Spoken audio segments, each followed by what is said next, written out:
E aí, aqui é o Node, e imagine só, os 5 maiores criminosos que a humanidade já viu fogem de suas prisões em diferentes partes do planeta e se unem para te destruir. Galera, estamos no anime Baki, o campeão, episódios 1, 2 e 3. Nossa jornada de hoje começa em Tóquio. Em uma escola da cidade, durante a aula o professor começa a tremer incessantemente. Em seguida os alunos relatam que seus corpos também estão tremendo, mas ninguém sabe a causa daquele fenômeno. Todos os presentes naquela sala, exceto Baki, sentiam uma forte energia que pesava o ambiente. Após a aula, alguns delinquentes se reúnem para enfrentar o rapaz, mas assim como os alunos, eles perdem o controle de seus corpos e começam a tremer como um pincher enfurecido. Logo depois, o Sr. Tokugawa, responsável por comandar uma arena de luta clandestina, chega ao colégio e solicita a presença de Baki. Após se encontrarem na sala do diretor, o velhote conta que nos próximos dias, os 5 homens mais perigosos do mundo chegarão ao Japão para enfrentar o garoto. Dentre eles estava Dorian, um serial killer americano que foi condenado à morte por enforcamento. Porém, milagrosamente ele sobreviveu à execução, mesmo depois de 10 minutos na forca. Enquanto o médico verificava seus batimentos, o homem se levanta e aniquila todas as pessoas presentes naquela sala. Ele se solta de sua camisa de força e reclama que toda vez que ele é preso, os oficiais facilitam a sua vitória. Alguns minutos mais tarde, outros policiais chegam à sala de execução e encontram seus colegas mortos, pendurados pelo pescoço. Na parede, Dorian havia deixado uma mensagem escrita com sangue, onde ele avisa que está indo para Tóquio. Essa mensagem foi deixada por outros 4 criminosos de diferentes partes do planeta. Doyle é o segundo fugitivo, ele é inglês e estava prestes a ser executado em uma cadeira elétrica. O carrasco ordena que ele seja eletrocutado, o rapaz começa a espumar pela boca e lágrimas de sangue escorrem pelos seus olhos. Após alguns minutos, a máquina é desligada, mas superando todas as expectativas, Doyle se levanta e derruba os soldados. Em seguida, pede que o policial saque sua arma e diz que dará a ele uma chance para se defender. Doyle nem sequer retira sua venda, mas antes que o homem pudesse atirar, ele o mata com um único soco. Antes de ir embora, o rapaz diz que se o policial tivesse esperado mais 10 segundos antes de desligar a máquina, teria conseguido vencê-lo. Na Rússia, outro caso parecido acontece. Um homem chamado Sirorsky consegue escalar uma parede lisa com mais de 100 metros de altura. Alguns anos depois, essa construção ficou conhecida como Prisão Evans e era usada para prender criminosos altamente perigosos. Os policiais russos vão atrás dele, eles têm esperanças de que o homem não consiga escapar devido a toda aquela neve. No caminho, os soldados encontram o corpo de Garland, o maior herói russo. O lutador foi massacrado enquanto tentava impedir a fuga de Sikorsky. Antes de ir embora, o homem deixou uma mensagem para o comandante. Nessa mensagem, ele diz que está indo para o Oriente a fim de conhecer a derrota. O quarto criminoso que está a caminho de Tóquio é Speck. Esse psicopata vivia em uma prisão submarina e há 2 anos havia eliminado brutalmente um dos advogados que foi até lá para entrevistá-lo. Mesmo estando preso dentro de uma cela de vidro à prova de balas, o homem conseguiu enganar o advogado para que ele chegasse mais perto da parede de acrílico. Um único soco foi capaz de matar o advogado. Agora, um novo consultor foi até lá para vê-lo. O policial abre a cela para que o homem pudesse interrogar Speck, mas ao chegar lá, ele percebe que o detento não está na sala de vidro. Inesperadamente, Speck aparece na tubulação e torce cruelmente a cabeça do consultor. Em seguida, ele pega um dente de ouro da boca do homem e usa para abrir a porta do submarino. Mesmo estando a 200 metros de profundidade, o demente consegue prender a respiração por 5 minutos e nada loucamente até chegar à superfície. Em algum lugar do Japão, o 5º prisioneiro, chamado Yanagi, era mantido preso em uma cela de vidro capaz de aguentar até um ataque de míssil. Sua maior habilidade é a do envenenamento. O homem, que mede apenas 1,60 m de altura, era considerado um dos homens mais perigosos do mundo. Yanagi diz que para ele, aquela cela parecia nada mais do que uma simples e frágil vidraça. Ele usa sua mão para criar um vácuo em um dos pontos daquela parede de vidro reforçada e consegue quebrá-la. Antes que o policial pudesse detê-lo, o homem acerta um golpe em seu pescoço, causando sua morte. Em seguida, assopra o ouvido do outro policial com tanta força que seu cérebro é expelido para fora. Esses são os 5 criminosos que estavam no corredor da morte, mas conseguiram escapar e estavam indo para Tóquio. O mais curioso era que não existia nenhuma relação entre eles, nenhum desses 5 homens se conhecia, mas por algum motivo decidiram ir para aquela cidade no mesmo momento. Ao final da conversa, o Sr. Tokugawa explica que esses criminosos estavam indo para Tóquio para enfrentar Baki, pois ficaram sabendo sobre o seu grande poder em batalha. O primeiro a chegar na cidade foi Doyle, e logo nas primeiras horas ele já faz uma vítima. Robinson, um lutador profissional de kickboxing, estava praticando sua corrida matinal quando é atingido por um jornal que causa um corte em seu rosto. Doyle se levanta e Robinson o pega pela gola da camisa. O rapaz fica irritado por ter sido atacado de maneira tão inesperada. O que ele não contavam era que haviam lâminas na gola da camisa de seu adversário e seus dedos acabaram sendo completamente cortados. O segredo de Doyle é que o seu corpo inteiro é equipado com lâminas, que ele usa para rasgar seus inimigos durante a luta.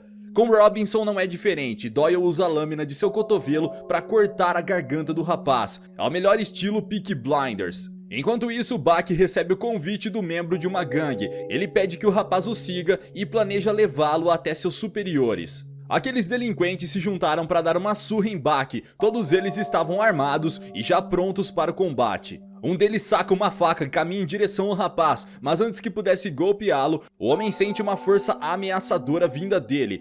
De alguma forma ele sabe que se seguir em frente com seu ataque, sofrerá uma morte brutal. Outro capanga tenta atingir Baki, mas ele consegue facilmente neutralizar a arma. Após desviar de todos os golpes, o rapaz usa o próprio equipamento do homem para acertá-lo. Em seguida, ele tira sarro de um cara que queria atacá-lo com um canivete. E por fim, precisa lidar com um estúpido que usava uma arma de fogo. Porém, Baki é surpreendido pela presença de um homem extremamente alto que surge por trás do delinquente armado. Aquele era Spec, o segundo condenado a chegar a Tóquio. Ele pega a arma das mãos daquele bandido e dá vários tiros em seu próprio rosto. Em seguida, ele diz que ficou sabendo que o homem mais forte de todos mora em Tóquio e que ele era apenas um jovem de 17 anos. Spec então desafia Baki para um duelo e pede que o rapaz aperte sua mão. Ao fazer isso, ele percebe que era uma mão completamente bizarra. O criminoso aproveita para brincar com o emocional do garoto, dizendo que aquela era a mão de alguém que ele amava muito.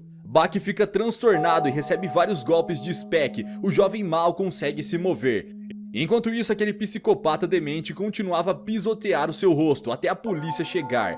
Spec é algemado e um policial encontra o punho que tinha sido arrancado. Ele diz que provavelmente aquela mão pertencia ao policial que foi atacado algumas horas antes e Baki percebe que havia sido enganado. Segundos depois, Spec rompe as algemas e se dirige ao jovem novamente. Ele diz que aquela foi apenas uma forma de se apresentar e pede que o garoto aperte sua mão de verdade dessa vez, pois em breve eles se encontrarão de novo. Após o aperto de mão, o homem acerta um chute na cara de Baki e solta uma risada maquiavélica.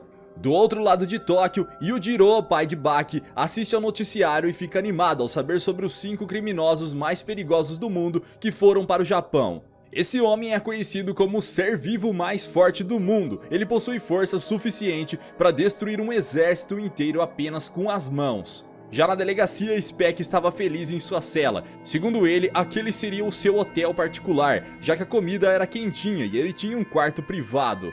O problema era que as refeições não eram suficientes para saciar a fome de Spec, então o homem decide sair para ir atrás de alimento. Quando retorna à delegacia, ele vai até o banheiro para tirar a água do joelho antes de voltar para sua cela. Lá ele encontra o inspetor, que tenta imobilizá-lo, porém sem sucesso. O criminoso neutraliza seu ataque e enfia um pãozinho chinês na boca do homem. Alguns minutos depois, um novo cliente chega no mercado e encontra o atendente morto atrás do balcão. Dorian é o terceiro criminoso a chegar a Tóquio e vai diretamente para o dojo Shinshinkai, fundado por Doppo Orochi. Esta era uma escola de karatê de combate que agora era comandada por seu filho adotivo, Katsumi Orochi. Ele estava fazendo uma demonstração para seus alunos, na qual seu oponente era Kaiô Hetsu, um grande mestre conhecido por ser o melhor na história chinesa das artes marciais. Após 3 minutos de luta, Katsumi acaba sendo derrotado. Ele fica orgulhoso de sua luta contra Kaiô. Durante o discurso, Dorian aparece. Katsumi pede que ele retire seu sapato antes de entrar no dojo. Dorian pede desculpas, ele retira os sapatos e os lança para Katsumi. O homem usa essa distração para acertar um chute no rapaz. Em seguida usa os dedos para golpear seus olhos. Como se já não fosse o suficiente, Dorian retira a faixa da cintura de Katsumi e a usa para enforcá-lo. Mas ele revida e acerta um chute na cara do criminoso. Logo depois consegue derrubá-lo com uma joelhada.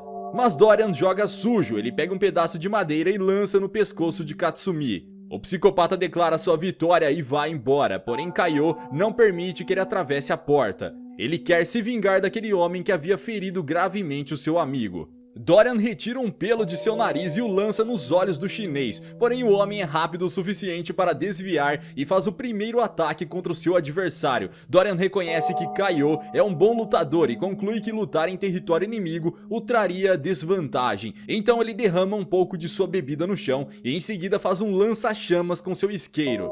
Kaiô fica enfurecido e enquanto os alunos vão atrás de um extintor de incêndio, o homem apaga o fogo com a velocidade de um único golpe. Na manhã seguinte, o treinador de Baki informa que os alunos farão um teste de condicionamento físico. Baki nunca havia feito nada parecido e estava completamente perdido. Na corrida de 100 metros rasos, ele nem mesmo conseguiu sair do lugar, ao invés disso, deixou 2 buracos no chão. A segunda atividade de lançamento foi o mesmo desastre. Em vez de lançar a bola para frente, ele bateu com ela no chão com tanta força que a bola saiu voando. No salto à distância, Baki saltou para fora do tanque de areia. O treinador desafiou os alunos a fazerem 15 flexões na barra, mas nenhum deles conseguiu, apenas Baki. Porém, ele fez as flexões em uma velocidade tão alta que foi impossível acompanhar. Sua força física é tão grande que ele não consegue praticar exercícios como um ser humano normal. O treinador o informa de que se continuar indo mal assim nas atividades físicas, ele irá repetir de ano. A corrida de 1.500 metros era a única atividade que faltava, e Baki estava decidido a compensar todos os seus deslizes anteriores. Ele pergunta ao treinador se ele o aprovaria em todos os testes caso o rapaz quebrasse o recorde mundial. O homem aceita a proposta e Baki começa a se aquecer para conseguir realizar o percurso em menos de 3 minutos e 26 segundos. O treinador dá a largada e o garoto sai na frente com grande vantagem. Enquanto olhava o cronômetro, o homem percebe que Baki quase bate o recorde mundial de 400 metros. Alguns segundos se passam e o jovem bate o recorde mundial de 800 metros. Quanto mais Baki corre, mais rápido ele fica. Mas quando passou a marca de 1000 metros, seus músculos começaram a ter câimbras. Baki sempre treinou para ficar mais forte e não para ficar mais rápido. Seu corpo começou a ficar pesado, como se ele estivesse puxando um peso gigantesco. O resultado foi que nosso protagonista foi o último a finalizar a corrida, mas ainda assim ele foi aprovado. Naquela noite o Sr. Tokugawa teve a sorte de encontrar o quarto condenado durante o jantar. O velhote estava em um restaurante junto com Kanji Igari, estrela mundial de luta livre profissional, e o seu pupilo, o jovem Tateoka, ex-campeão mundial de judô. De repente, Sikorsky aparece e coloca uma pilha de pratos sobre a cabeça do rapaz. Tateoka se irrita e o segura pela gola do casaco, porém acaba tendo as mãos perfuradas. Em seguida, o criminoso usa seus punhos para rasgar a carne do rosto do jovem, que acaba sendo nocauteado. Ao final da luta, o homem afirma que uma pessoa que só sabe lutar quando é avisada não pode se considerar um artista marcial.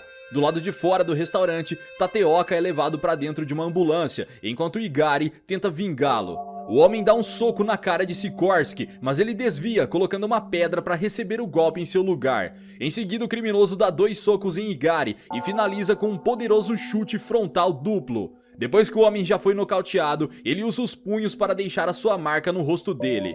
Como resultado, Igari é levado para o hospital juntamente com seu aprendiz. O Sr. Tokugawa convida Sikorsky para acompanhá-lo até a sua arena de luta. Na delegacia, os policiais percebem que Speck fugiu novamente e ainda deixou um bilhete onde ele dizia que voltaria logo. Ao chegar ao local, o criminoso diz que aquele lugar tem cheiro de sangue fresco. Minutos depois, os demais fugitivos aparecem. O velhote diz que eles não foram convidados para ir até aquele lugar, mas sim foram atraídos pelo forte odor de sangue. Tokugawa os dá as boas-vindas e logo Baki aparece, acompanhado de outros guerreiros. Ao contrário do que ocorreu com os presidiários, o velhote havia chamado aqueles 5 lutadores para comparecer à sua arena. Seu objetivo era promover uma batalha até a morte entre os homens mais poderosos do mundo. Pessoal, será que Baki será capaz de sobreviver a um combate corpo a corpo com os maiores criminosos que a humanidade já viu? Se quiserem que eu traga a continuidade dessa história, deixe aqui embaixo nos comentários. Vejo vocês no próximo recap de anime. Até lá!